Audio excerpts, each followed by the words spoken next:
Meaning of institutionally. Institutionally. Institutionally. Institutionally. Institutionally.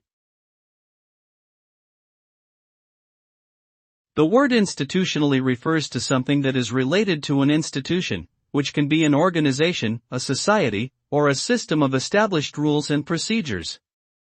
It often implies a formal, structured, and organized approach to something, rather than an individual or informal one. For example, institutionalized discrimination means discrimination that is built into the policies and practices of an institution or society, rather than just the actions of individuals.